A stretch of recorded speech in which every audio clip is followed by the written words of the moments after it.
haleluya. Ni ukuvuga ngo iyo turi kumwe n'umwuka wera tuba turi mu bushake bw'Imana, iyo turi gusengera mu mwuka tuba turi mu bushake bw'Imana, haleluya. Zera ku bihe byiza byo gusenga, haleluya. Nubwo nta kindi cyatubuza gusenga, ntihagire ikindi kintu kikubuza gusenga, ntihagire ibyago bigukura mu masengesho, ntihagire imibabaro igukura mu masengesho, ntihagire ibikomere bikubuza gusenga, kiretse uvuye mu mubiri niho uzasezera.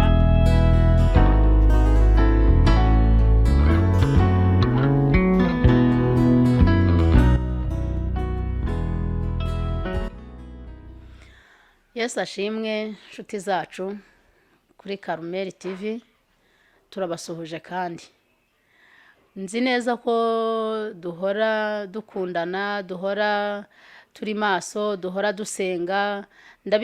Ndabizi ko mukurikirana ibiganiro byacu kandi ndabizi yuko bigenda bibagirira umumaro.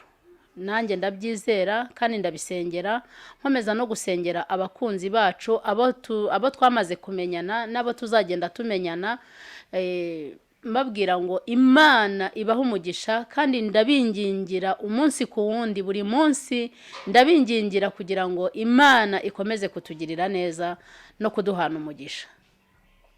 Ubushize twagiye tuvuga ku bintu bijyanye no gusenga, twagiye tuvuga ku bintu ko bijyanye n'uburyo umuntu asenga, ariko umuntu agasenga afite n'ibigeragezo. Rimwe na rimwe tugasenga dufite ibigeragezo, ubundi tugasenga dufite ibyishimo, ubundi tugasenga tubabaye. Rero gusenga ni ibihe byose, ngira ngo nzahora mbivuga mbisubiramo. Gusenga ni ibihe byose umuntu ashobora gusenga. Twarabivuze cyane mu biganiro bitandukanye, ahantu hatandukanye twagiye tubiganira ko gusenga ari ukuganira n'Imana. Mu by'ukuri kuganira n'Imana ntibigira umunota, ntibigira amasaha, ntibigira iminsi, ntibigira imyaka, ntibigira amezi.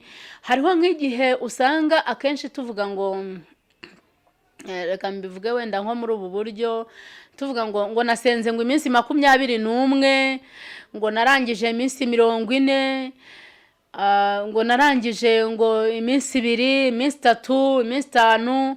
Hari n'ushobora umwe uwo nawe aba yasenze, hari n'udashobora n'umwe akaba wenda yashobora igice kuva mu gitondo kugera saa 6 agasenga, cyangwa se isaha imwe cyangwa se iminota, bitewe n'aho uri, bitewe n'ibyo ukora ndetse n'umwanya ubifitiye. Rero ubwo ni uburyo bwo gusenga. Ariko icyo bita gusenga nyirizina ni ukuganira n'Imana. Muganira n'Imana ryari? Buryo uri no muri ka kazi waganira n'Imana, uri mu nzira ugenda waganira n'Imana, uri muri minibus waganira n'Imana. Rero mpora mbisubiramo kugira ngo uko muzajya mugenda mubona ibiganiro bitandukanye, tujye duhora dushyiramo imbaraga mu kintu kijyanye no gusenga. Bene data, gusenga bigira umumaro iyo umuntu asenganye umwete. Haleluya. Hari ugusengana umwete, hari no gusengera mu kuri no mu mwuka. Ibyo bintu byose ni ugusenga. Amen. Hari igihe rero rimwe na rimwe dusenga mu buryo bumwe, twasenga mu buryo bumwe kandi tugashaka gusubizwa ibintu bizanyura mu bundi buryo. Ariko ndabizi neza gusenga dufite icyitegererezo,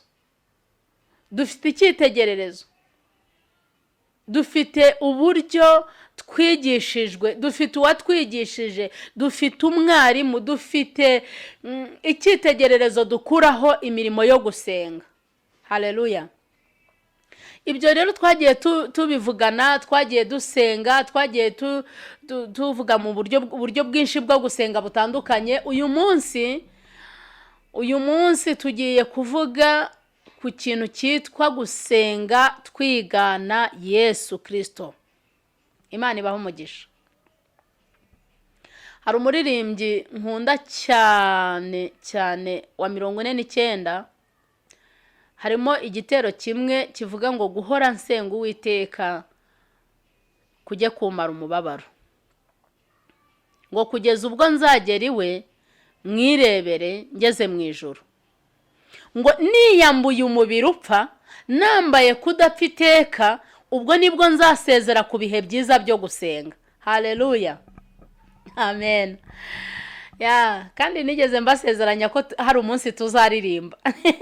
Nzashaka ariko korari mfasha, nzashaka abantu bamfasha kugira ngo turirimbe kandi turirimbane namwe. Ariko iyo ndirimbo iranezeza cyane, ivuga ibihe byo gusenga, ivuga umumaro wo gusenga, ivuga ko iyo umuntu asenga aruhuka mu mutima, iyo umuntu asenga agira ibyishimo, iyo umuntu asenga agira ibyiringiro. Reka mbabwire bene data, nuzajya ubona udafite ibyishimo kandi wasenze, ujye umenya ngo ntabwo wasenze. Kuko niyo uri mu mubabaro ugasenga, umunezero w'amasengesho, umunezero wo kuba uri kumwe n'Imana, kontakte ufitanye na data, haleluya, birakunezeza. Naho ibyago byaba bigihari, naho amakuba yaba gihari, naho ibibazo byaba bigihari, ariko ugasenga uranezerwa, ukagira amahoro menshi yo mu mutima. Haleluya, arya amahoro Yesu yavuze, akavuga ngo amahoro, umuririmbyi niwe wabivuze, ngo amahoro Yesu aha abantu be nagira akagero ntarondoreka. Haleluya, bene ayo mahoro rero azanwa no gusenga. Imana ishimwe. Haleluya. Uyu muririmbyi yavuze ibintu bikomeye, yaravuze ngo niyambuye umubiri upfa, niyambuye umubiri upfa nambaye kudapfa iteka, ubwo nibwo nzasezera ku bihe byiza byo gusenga. Haleluya. Nubwo nta kindi cyatubuza gusenga, ntihagire ikindi kintu kikubuza gusenga, ntihagire ibyago bigukura mu masengesho, ntihagire imibabaro igukura mu masengesho, ntihagire ibikomere bikubuza gusenga. Kiretse uvuye mu mubiri niho uzasezera ku bihe byiza byo gusenga. Imana ishimwe, Imana ihabwe icyubahiro. Nkunda gusenga. Iyo ntangiye kuvuga gusenga mba meze nk'umuntu uri kunywa uza no gusinda. Kamuge kuri ako kantu, kuko wenda mutagira ngo umuntu avuga gusenga, ariko hari uburyo umuntu gusinda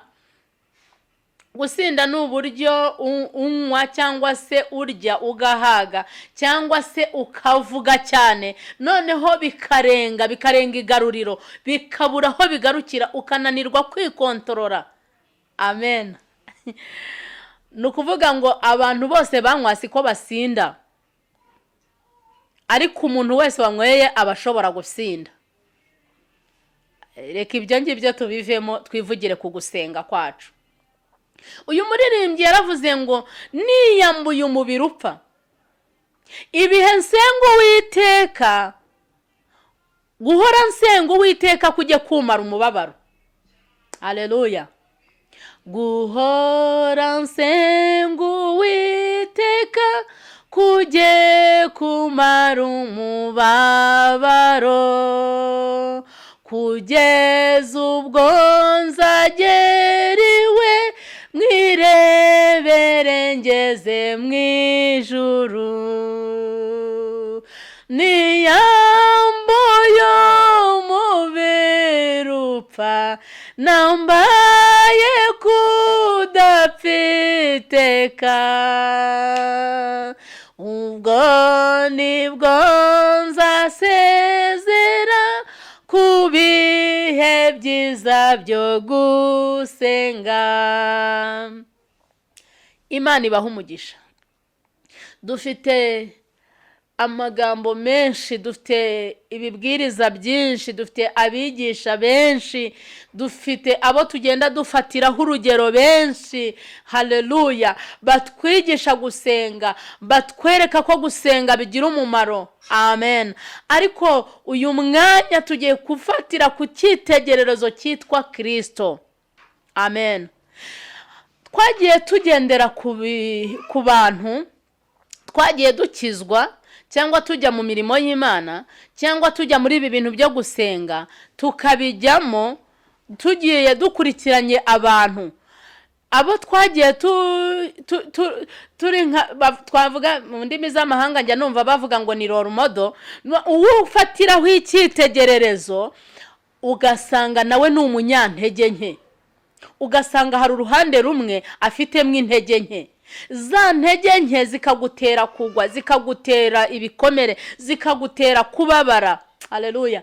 Ariko dufite Yesu Kristo, niwe wenyine utigeze yangana, utigeze yanga abanzi be, utigeze yanga abakene, utigeze yanga abatamuhaye amaturo.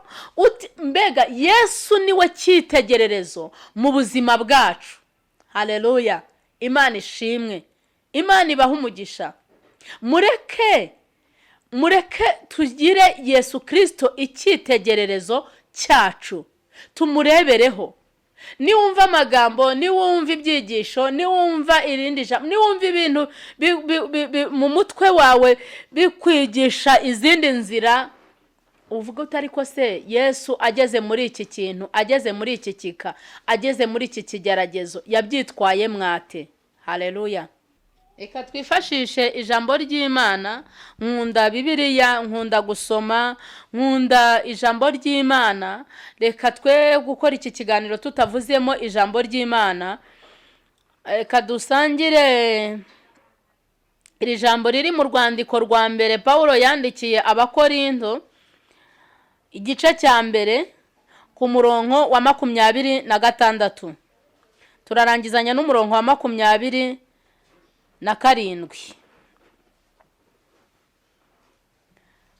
Haravuga ngo, muzirikane guhamagarwa kwanyu bene data, yuko ab'ubwenge bw'abantu bahamagawe atari benshi, n'abakomeye bahamagawe atari benshi, n'imfura zahamagawe atari nyinshi. 27. Ahubwo Imana yatoranyije abaswa bo mu isi ngo ikoze isoni abanyabwenge, kandi yatoranije abanyantege nke, ibinyantege nke byo mu isi ngo ikoze isoni ibikomeye. 28 haravuga ngo, kandi nibyoroheje byo mu isi nibihinyurwa nibitariho, Imana yabitoranije ngo ihindure ubusa ibiriho, kugira ngo hatagira umuntu wirata imbere y'Imana. Niyo iha kuba muri Kristo Yesu no kwezwa no gucungurwa, haleluya, kugira ngo bibe nk'uko byanditswe ngo, uwirata yirata Uwiteka. Imana ishimwe. Reka nsubiramo uyu murongo wa 29 n'uwa 30. Kugira ngo hatagira umuntu wirata imbere y'Imana. 30. Niyo ibaha kuba muri Kristo Yesu no kwezwa no gucungurwa, kugira ngo bibe nk'uko byanditswe ngo, uwirata yirate Uwiteka. Amen. Aya ni amagambo akomeye. Inshuro nyinshi wumva ku makamera, cyangwa se ku matelefone, cyangwa se mu nsengero, ukumva umuntu aravuze ngo jyewe nakijije abantu, jyewe nasengeye abantu bemera gutya. Ibyo tubitangamwe ubuhamya, ntabwo nshatse gutera abantu amagambo cyangwa amabuye babivuga, ariko nitubivuga tujye tumenya uburyo tubivugamo. Iri jambo riratubwiye ngo niyiduha gukizwa muri Yesu Kristo, Imana ubwayo, haleluya. Bivuga ngo gukizwa ni ubuntu, no kumenya gusenga ni ubuntu, haleluya. No kumenya kuririmba ni ubuntu, no kumenya kubwiriza ni ubuntu. Ibi bintu byose dukora byitirirwa Imana ni ubuntu. Nta muntu wabivutse cyangwa ngo abyuke asange abwiriza, nta muntu wakangutse ngo asange ahanura, nta muntu, reka da, ni ubuntu bwatujeho, haleluya. Niyo mpamvu nta kintu cyo kwirata dufite. Imana ishimwe, Imana ihabwe icyubahiro. Rero iyo turi kuvuga muri ibi bintu bijyanye no gusenga, iyo mbabwira bino bintu bijyanye no gusenga, ko ari ukuganira n'Imana, tuganira n'Imana tuyisaba ubuntu, tuganira n'Imana tuyibwira ibyacu, tuyibwira inzira turi kunyuramo. Imana ishimwe, haleluya. Ngo Imana niyo ubwayo, ngo kuko ngo abantu b'ubwenge bw'abantu bahamagawe atari benshi. Kandi koko ugiye ubaza abantu akenshi, ariko ubu ngubu byarahindutse, abantu bari kwiga za teoloji, abantu bari kwiga amashuri atandukanye bagahinduka abakozi b'Imana. Ariko iyo urebye imigenzereze ya bwa bumenyi bize mu ishuri n'imigenzereze y'ubumenyi bw'umwuka cyangwa bw'Imana ni ibintu bitandukanye. Ni nayo mpamvu akenshi abantu usanga bavuga ngo ariko se ko dusenga ntidusubizwe, ariko se kuki dusenga n'amasengesho yacu ntabwo yumvishwe. Nuko uko twebwe tuba dushaka gusubizwamo atari ko Imana ishaka ko tubyumva, haleluya. Ngira ngo ndi kuvuga ibintu bikomeye ariko ndabizi Mwuka Wera araherekeza aya magambo, araherekeza iri jambo, araherekeza iyi nyigisho, haleluya. Ngo kandi ngo nibikomeye byo mu isi ntabwo ibyahamagawe ari byinshi, ngo ahubwo Imana yashatse kuzana ibinyantege nke kugira ngo ikoze isoni ibikomeye. Iyo tuvuze gutyo akenshi abantu baratana, cyangwa se ukaza kuvuga ngo jewe ngurumva ngo ndi kuvuga ubutumwa ngo kandi ntarize. Oya, ntabwo ari byo nshatse kuvuga. Ntabwo Imana ikorana n'abaswa, icyo mucyumve neza. Iby'Imana ishatse kuvuga nuko iby'isi cyangwa ubumenyi bw'isi, ziriya geography twiga n'ibindi bintu twiga, ko ntaho biba bihuriye n'ibintu by'Imana. Ariko iyo tugize umugisha tukabyiga, hanyuma tukaza kugira n'ubwenge bw'Imana, bigahurirana, bimera nyine nk'amata abyaye amavuta, haleluya. Ariko ntabwo agaciro ari uko umuntu aba yarize amashuri menshi, aba yarize ibintu by'amasiyanse byinshi, ahubwo agaciro nuko wemera ubuntu bw'Imana bukagukoresha, ubuntu bw'Imana bukakuzaho. Yesu ashimwe, haleluya. Ibi bintu ngira ngo tuzagenda tubigarukaho twerekana ubwenge bw'Imana n'ubwenge bw'abantu. Ubwenge bw'abantu, Bibiliya ho inavuga n'ubwenge bw'inyamaswa abantu, ndetse ikanavugamo n'ubwenge bw'abadayimoni. Ubwo bwenge bwose bushobora gukorera mu muntu, haleluya.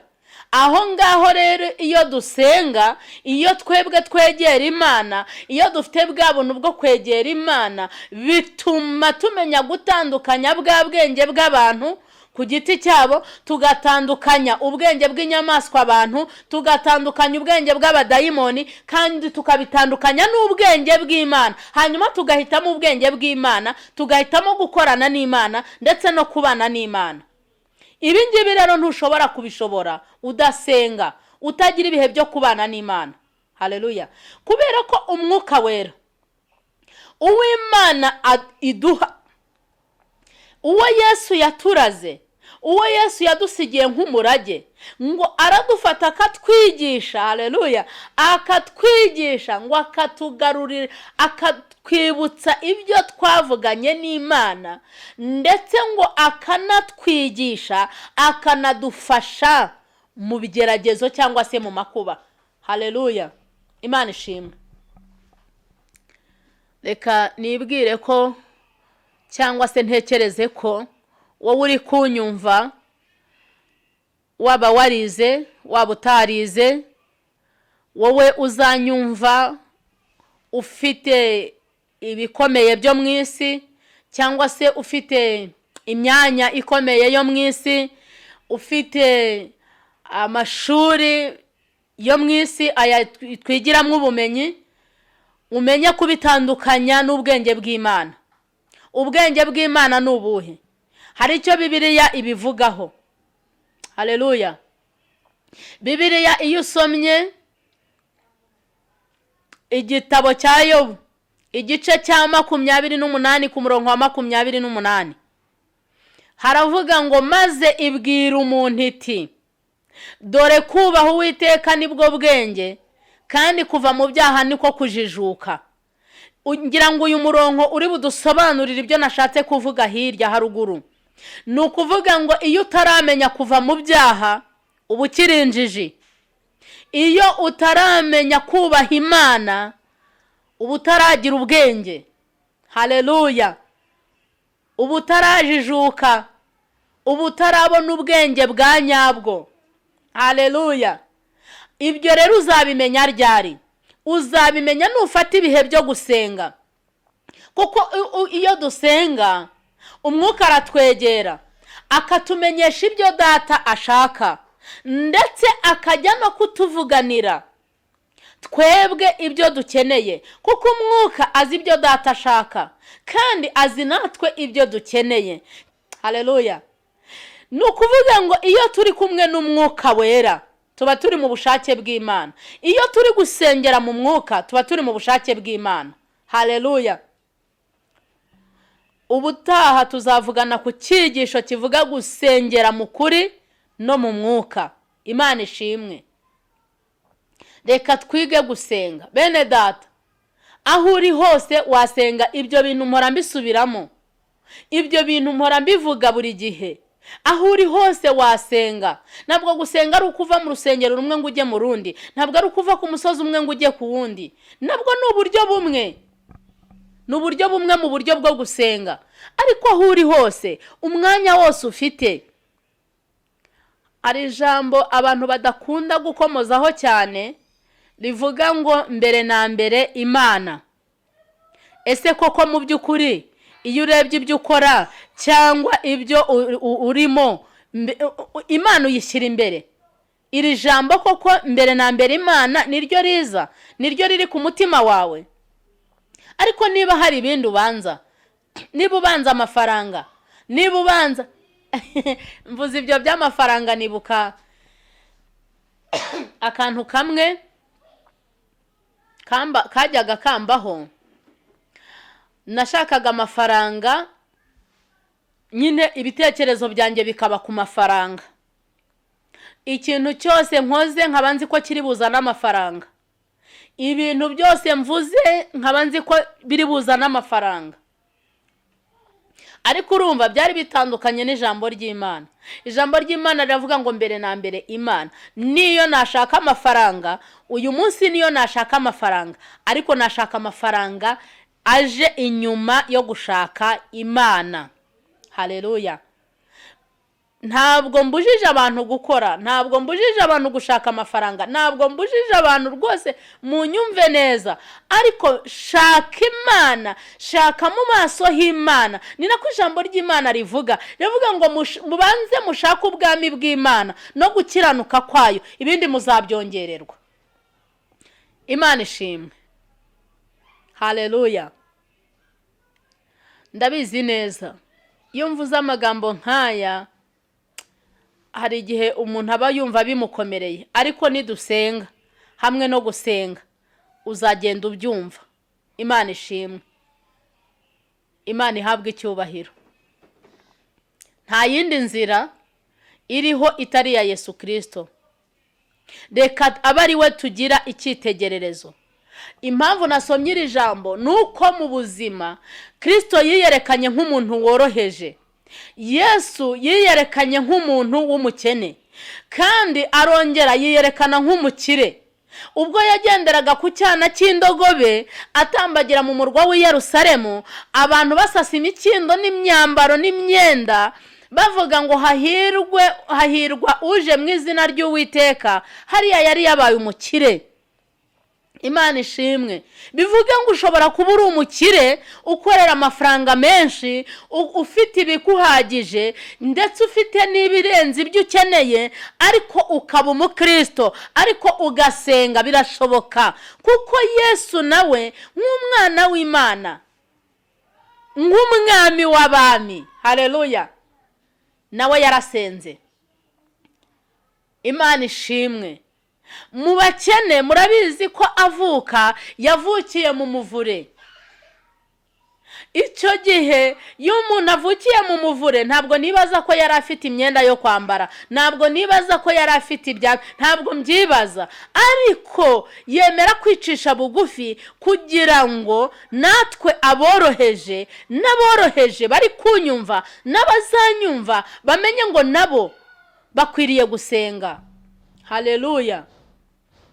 Ikindi gihe Yesu ari mu bigeragezo, amaze kubona igikombe azanyweraho, amaze kubona imbaraga z'umusaraba, amaze kubona za nkoni bazamukubita, amaze kubona ya mahwa bazamutamiriza, amaze kubona ukuntu azambara ubusa, haleluya. Hari igihe ugera mu bigeragezo ukirengagiza gusenga, ahubwo ugatangira kwivumbura, ugatangira kubivamo, ugatangira gutuka Imana. Ariko Yesu yamaze kubona icyo gikombe ndetse binamushyikiye, ajya mu gashyamba k'Igetsemani, ajya gusaba imbaraga zo kunesha umusaraba. Nongo nta gihe kiriho cyo kudasenga. Kandi Yesu Kristo ari mu nzira agenda, wari kumwe n'abigishwa be,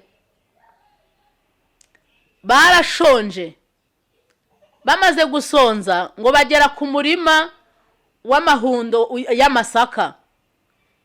Iyo usesenguye abazi ibintu bya Bibiliya cyane bakubwira ko ngo basanzemo n'ibisambo nabyo biri kwiba ya masaka, ngo baricara barasangira.